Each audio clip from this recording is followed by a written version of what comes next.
Hvala, Antonio. Thank you for the introduction. Dobro jutro I dobrodošli na sve. I'm delighted to be here. Delighted to be here with you today. And I was very delighted when Antonio asked me to come to Croatia. Croatia is a country that I've never been to before, but it's a country that I've actually heard a lot about. And a lot of what I heard about Croatia, if you forgive me, had to do with football, because I'm a big football fan. And I just want to tell you a little story, because it illustrates a point about Croatian people that I recognized many years ago. And maybe you recognize it, maybe you don't, but I think you should, because it's a very strong point and a very good point. So, in 1986 I went to live in Spain. At that time I was 21 years old. And in the early 90s I noticed that in Spain lots of football players from Croatia began to appear.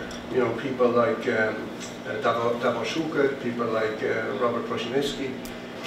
Okay, so I was telling you about these Croatian footballers coming to Spain in the early 90s. And what I noticed about these guys was their first presentation in public, they would be with an interpreter who would translate what they were saying into Spanish. And that was normal. And then maybe 5-6 weeks later, you'd see the same guy again, appearing interviewed on television, and all of a sudden he's speaking Spanish without an interpreter. And I'm saying to myself, wow, this contrasts. Many footballers from my country, from Ireland, from England, from Wales, from Scotland, went to Spain, were there for years and years and years, could never speak Spanish. So I said to myself, these Croatian guys, they're smart, they're adaptive, and they're very flexible, and they're great footballers, which is very good. So I think that's a point, a strong point for Croatia, and one that came through to me as somebody far away who had no particular knowledge or familiarity with the country. So, of course, there's a lot more to Croatia than football, footballers, and there's much more in general to small countries, like your country, Croatia, and like my own country, Ireland, and many other small countries. So, small countries today are looking to find their place in a complex, globalized world, trying to carve out a niche for themselves as free and safe places to live and to work and to become prosperous. And today we're going to talk about some of the challenges and some of the opportunities that exist for small countries in the face of an economy that has become very globalized in recent decades. And then we're also going to talk about that in terms of logistics and supply chain. In my opinion, supply chain management as a discipline is a response to the globalization of the economy, and a way to try to think about business and a way to try to manage our businesses in that type of economy. So first we're going to talk in general terms to give some context to globalization and what's been happening. And then as I go on speaking, we'll become ever more detailed. So we'll start talking about the globe and globalization, and we'll finish probably talking about warehouse productivity. So we're going to go from broad to narrow like this. And particularly we'll be touching on aspects of supply chain and logistics.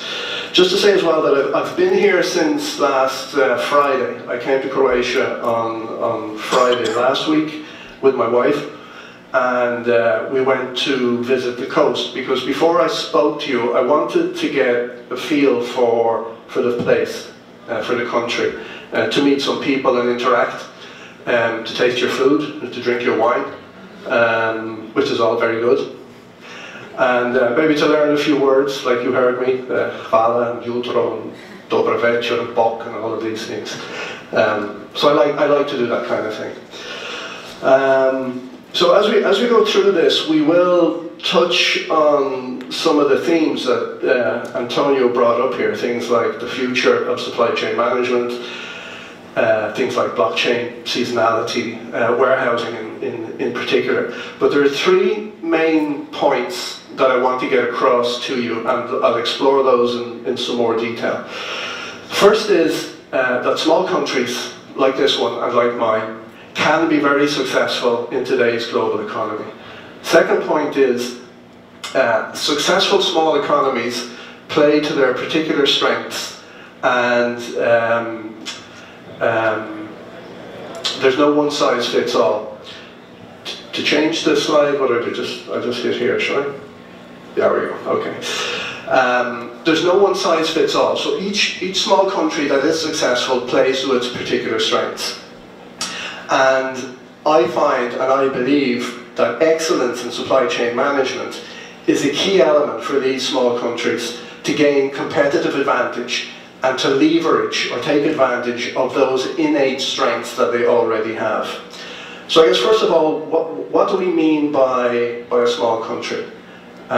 So a small country, to me, is one that's either small in population or small in size. So let's just, this is not scientific, okay? This is just approximate.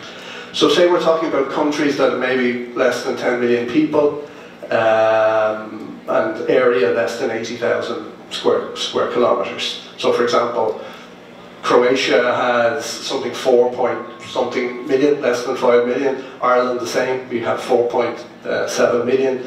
We're about 80,000 square kilometers. I think you're about 60,000 square kilometers, something like that. So what other countries are we talking about to look to as models? I would consider countries like Denmark, countries like Estonia, like Finland, Belgium, Holland maybe, but Holland has lots of people, the Netherlands.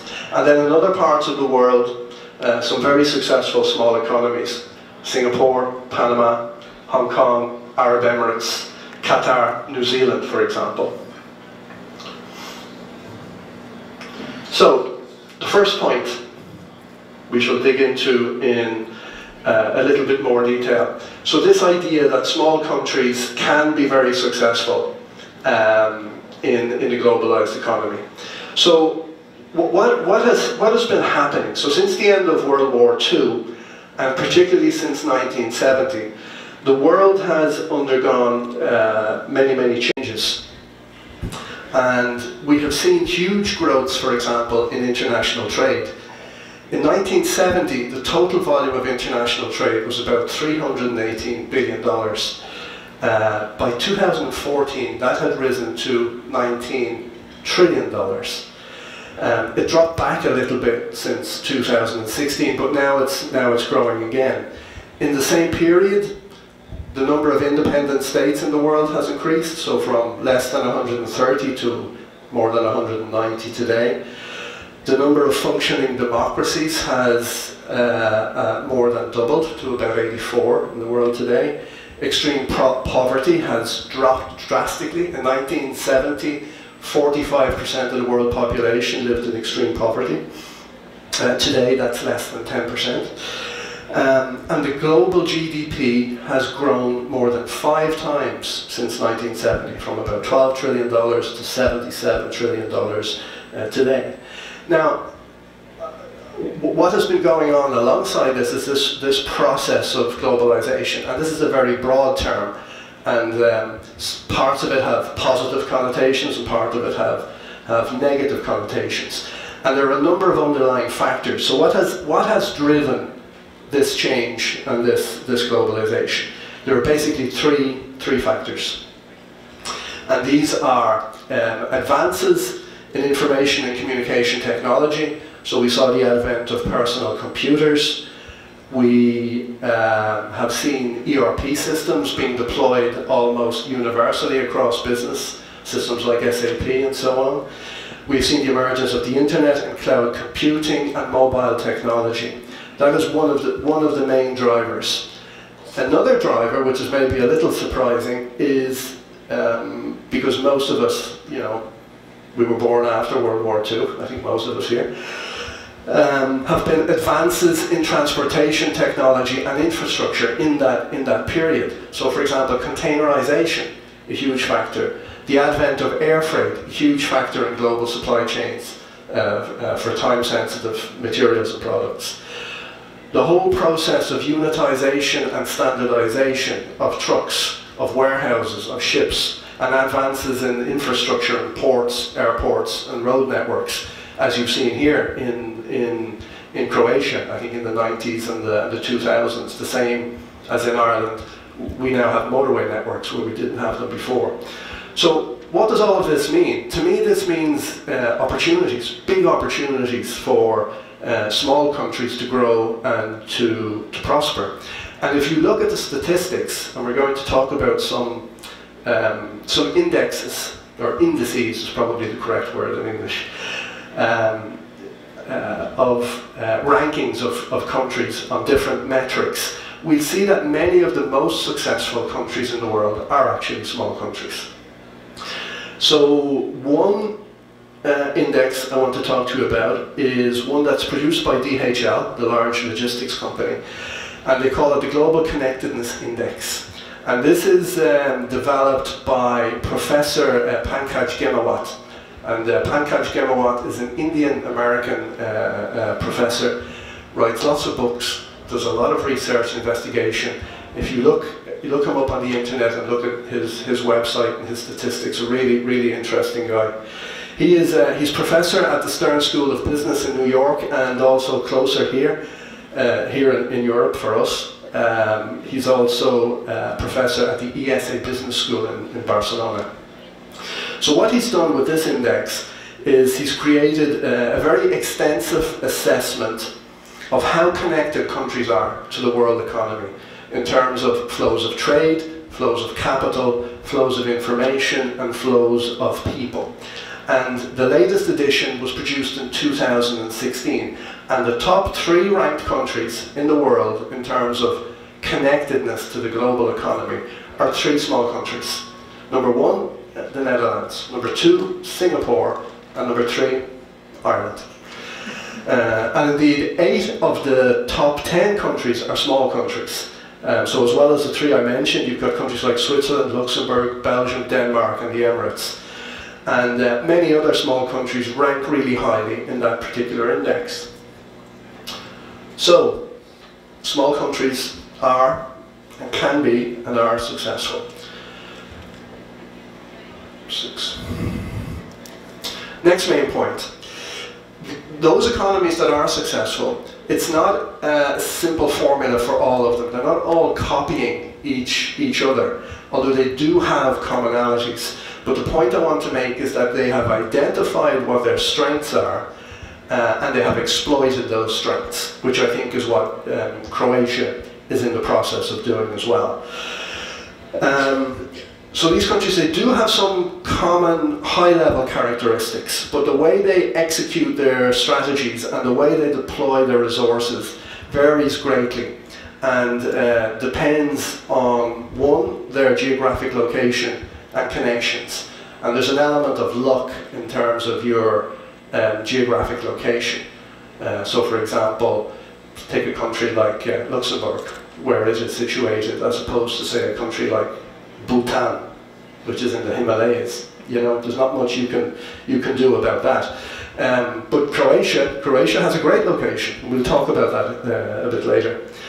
Other factors then are what particular constraints the country is operating under, whether political, social, economic constraints, what kind of infrastructure the country has and is developing, what the governance structures are, what kind of institutional and sectoral areas it has strengths in, and also what challenges it faces in its neighbourhood in terms of large neighbours who may be a challenge or they may be an opportunity, distance from markets and so on, or the lack or the presence of natural resources, and how clear they are on their priorities of the future.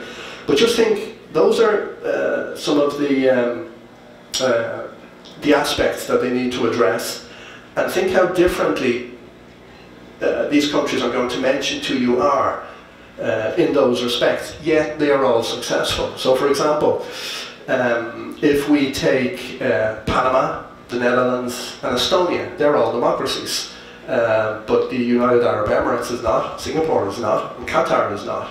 They're all successful. On the other hand, Ireland, the Netherlands and Finland, they're all in a currency union. They actually happen to be in the same currency union, but they're all in a currency union. Some other countries like Denmark, Hong Kong and New Zealand are in no currency union.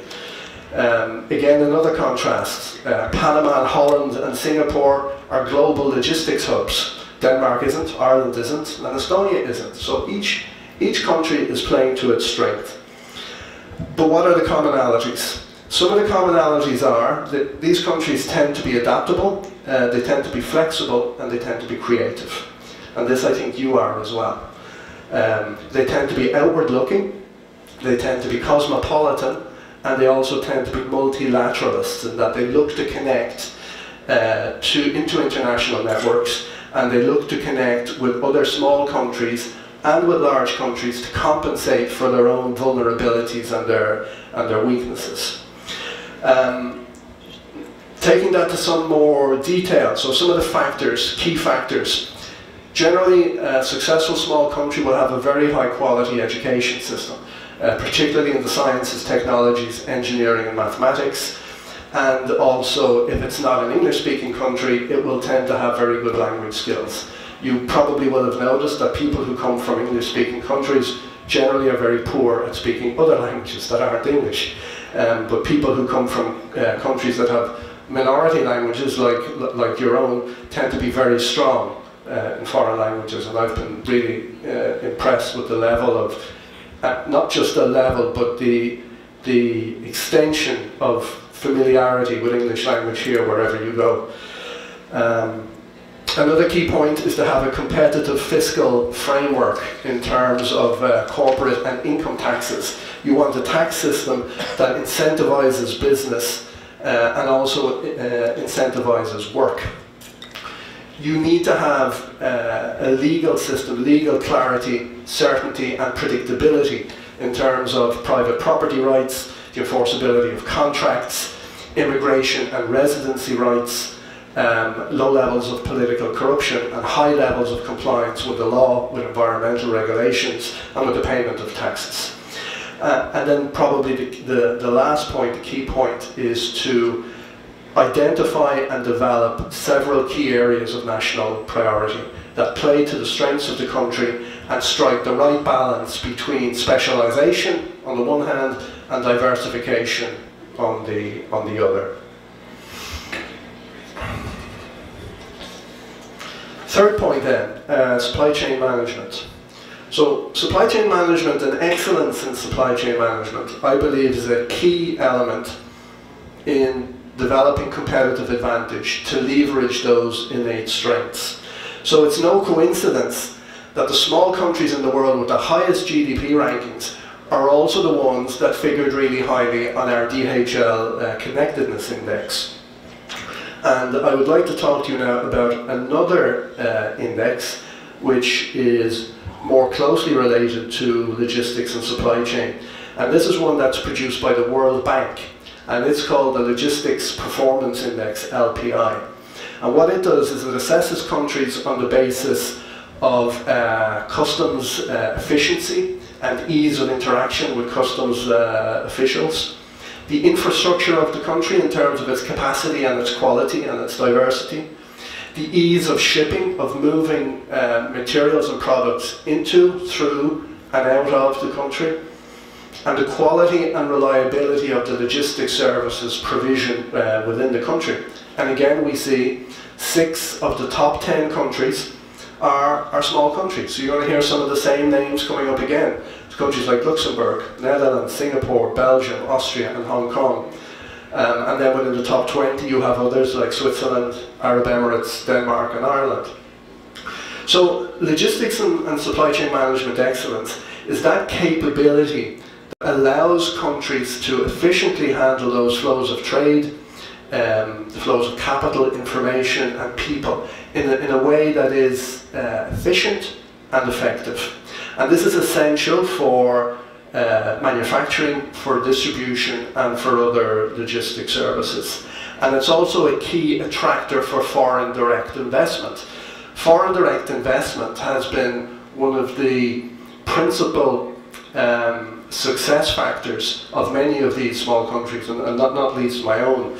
So in terms of destinations for foreign direct investment, so when you have large international companies looking for locations to put manufacturing operations, to put distribution facilities, to put R&D activities, this excellence in supply chain management and logistics is a key factor.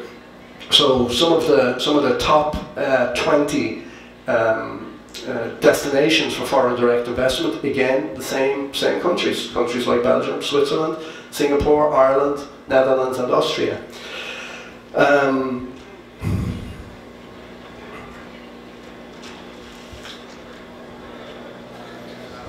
So those are the three main points. So just to reiterate before we move on,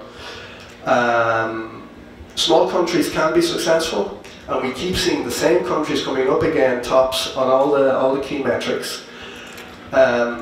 Successful small countries have process and policy commonalities, but they play to their particular strengths in terms of sectors and activities that they choose to exploit, and all of them use supply chain management excellence as a key element of competitive advantage to leverage those innate strengths that they have. So small equals success, play to your strengths, get the balance right between specialization and diversification, and supply chain management excellence is going to be a key differentiator. So what about Croatia? Well, let's have a look at Croatia's rankings. In terms of the DHL Global Connectedness Index, Croatia is about 70th. In GDP and exports, it's about 80th in the world.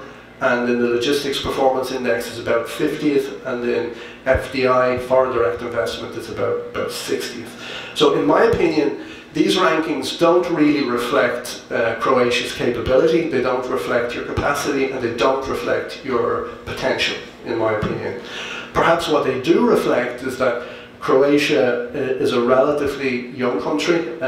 It's one that had a traumatic birth and faced a long recession, 2008 to 2014, and demographic challenges and so on. But I think the time may now be coming to build and consolidate on your strengths. So let's talk a little bit about what I see as your strengths. One is your geographic location. So one of the features of globalization is it's not that every country is trading with countries on the other side of the world. What's really happened has been an expansion of regionalization. So there's been more trade back and forth between countries in a region, in a vicinity. And in the case of Croatia, your 7 main exporting partners are countries like Italy, Slovenia, Germany, Bosnia, Austria, Hungary and Serbia.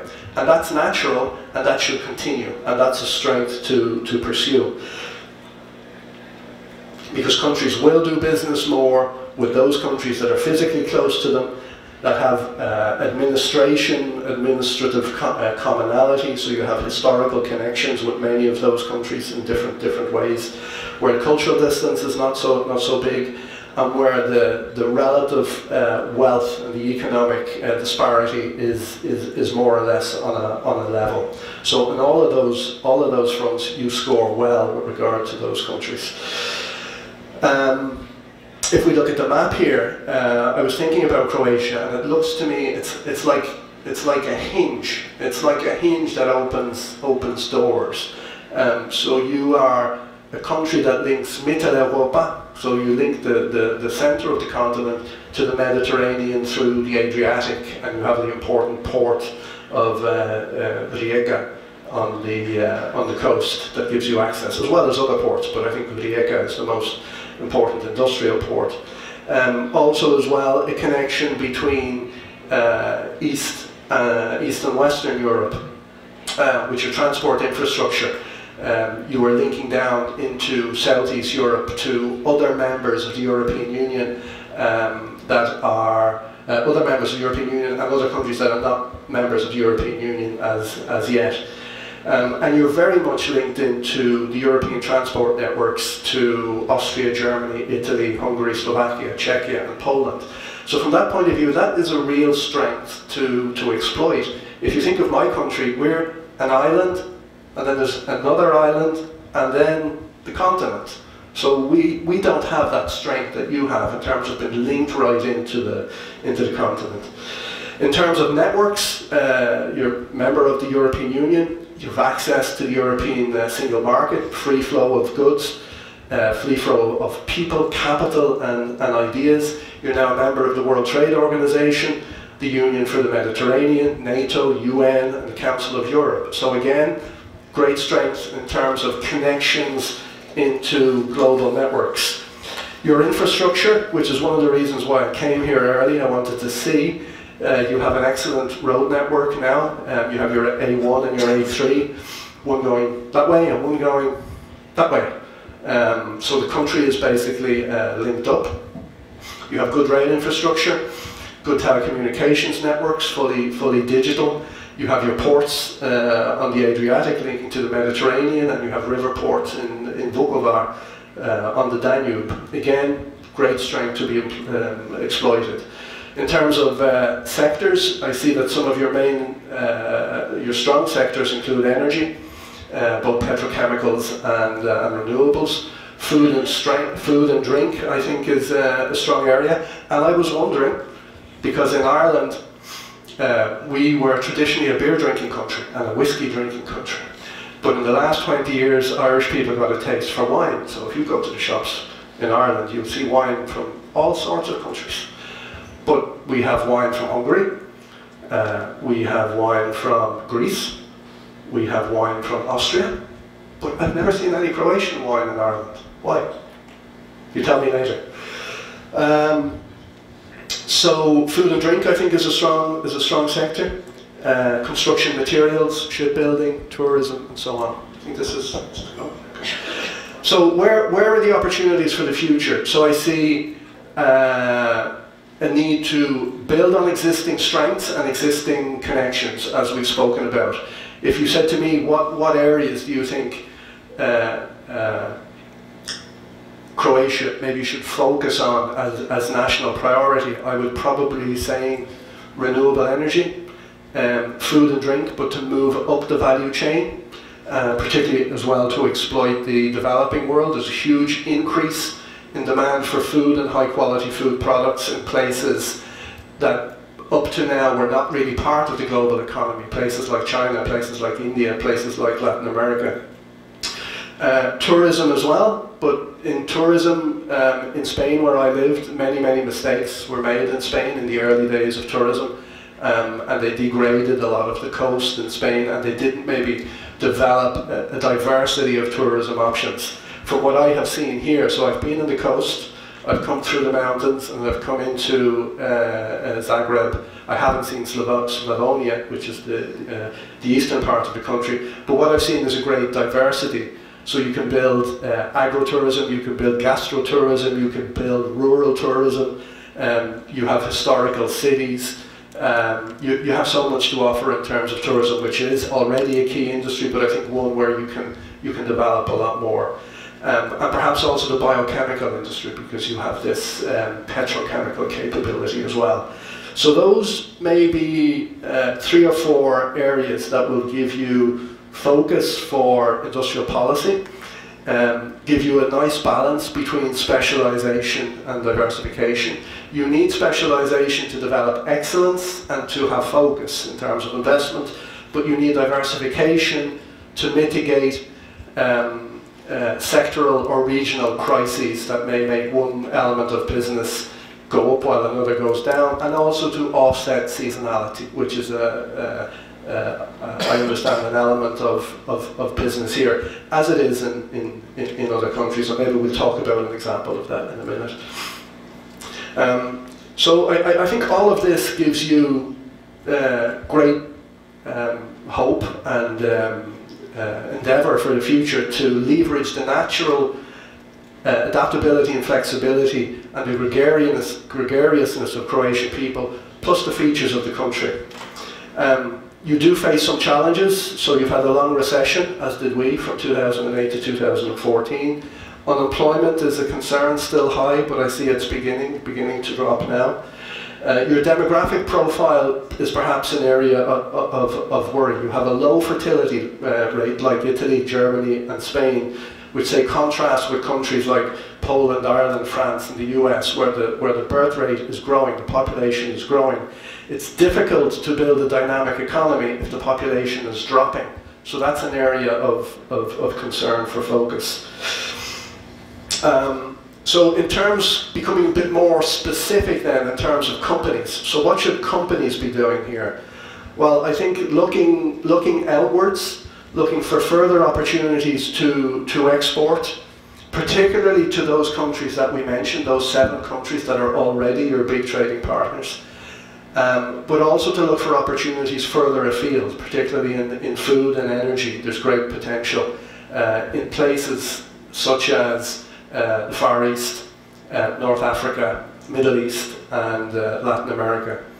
Also as well, looking for opportunities to partner with companies in Europe, in some of the larger countries in Europe, perhaps for subcontracting activities and also to develop joint ventures. And again, supply chain management and logistics capability will be crucial in being able to convince partners to come and do business here with you. And I think particularly to keep investing in management skills, in the training of frontline personnel, in systems, technology. We've seen some crazy technology here earlier, but I guess to invest in automation technology where the return on investment justifies the spend. So, and in particular, if we move into more detail now with regard to logistics, the 5 areas of logistics that I think are areas to develop in more detail is warehouse management, transport management, the management of inventories, the management of supply and the management of customer service or distribution. Because putting effort and structure and investment into these areas is going to give efficiency, is going to give quality and is going to give higher service. So in terms of, I'm going to talk a little bit about warehouse management.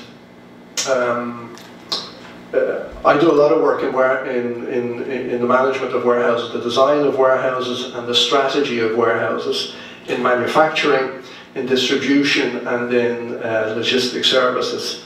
And one particular project that we have been involved in recently is one that exhibits a lot of seasonal variability. So what we have done there to try to reduce the effect of that variability is to look at the way they, this is a distribution company, but this applies all across, is to look at the way that they carry out order picking, which is the largest labour element of their business. So to do that, we have taken data from their system.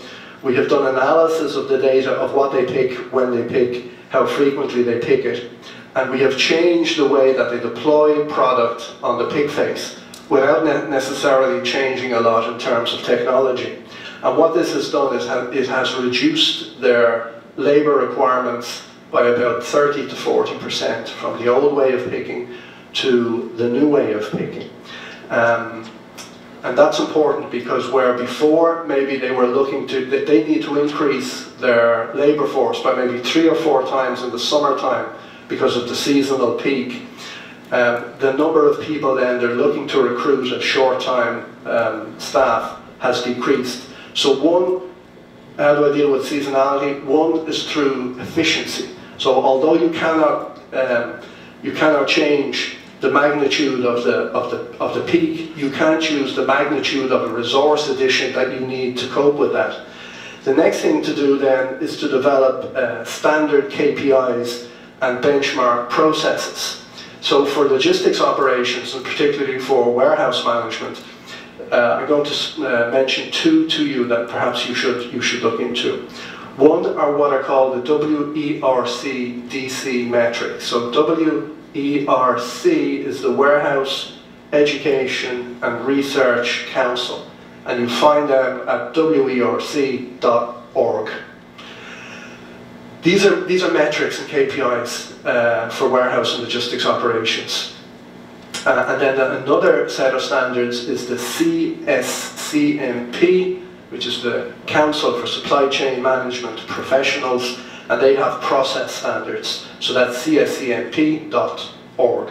So these two sets of standards are excellent to help you to go into an operation, whether it's a seasonality you're trying to deal with or whether it's just an efficiency issue you're trying to deal with, and to be able to benchmark yourself against best in class and against other levels of performance, so you can see where you rank, what you need to change, what your priority should be. So I will leave you with that, and just to say, to reiterate that I think Croatia is currently in a good macro moment. Now is the time to invest and to leverage the advantages that you have, and to say thank you for your attention, and I look forward to interacting with you in the course of today. And I know some of you we will be probably meeting again tomorrow. And thank you very much, and it's been a pleasure to speak to you and to be here. Thank you. Thank you very much, Patrick. We will continue now with the one-to-one table. I would say Antonia and Patrick will deal with the issue.